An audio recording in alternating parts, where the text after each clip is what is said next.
In this video, I only want to go through one problem, and it's one of the problems that, as we went through in class, there was a little bit of confusion, maybe a little bit more difficult than some of the other ones. So I'm just going to focus on this particular problem that you'll see when you take the Chapter 6 test.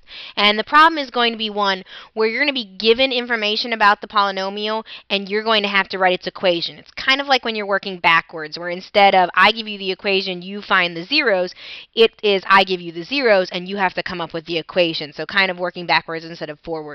This would have been something we did right at the end of the chapter.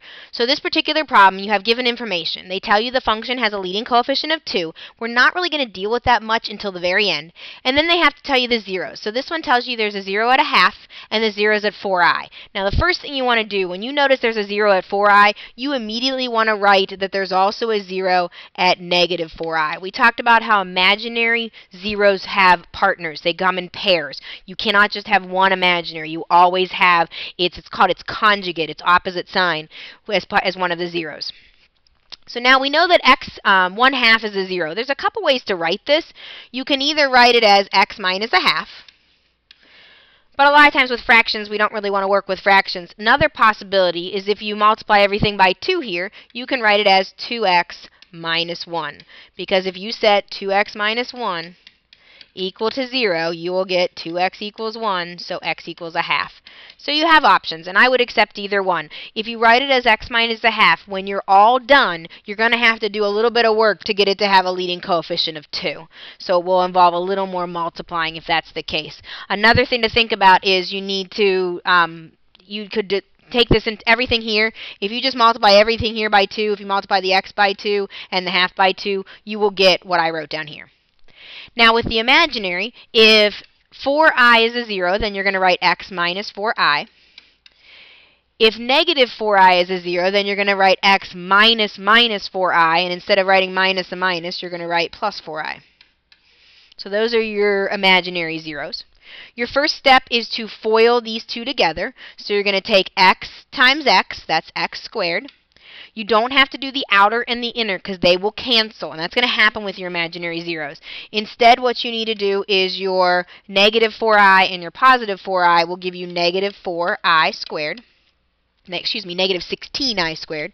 Multiply the 4 times the 4 to get the 16.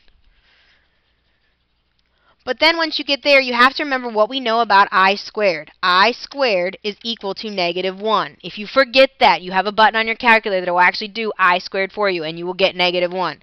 So that means that you have x squared minus 16 times negative 1. Negative 16 times negative 1 is plus 16. And then you still have the 2x minus 1 out front. Your last step is to FOIL again, and this time you will have to do all 4 pieces of FOIL. Nothing will cancel. So 2x times x squared is 2x cubed. 2x times 16 is 32x. Negative 1 times x squared is negative x squared. Negative 1 times 16 is negative 16. Nothing will combine. I am going to rewrite it so it's in standard form.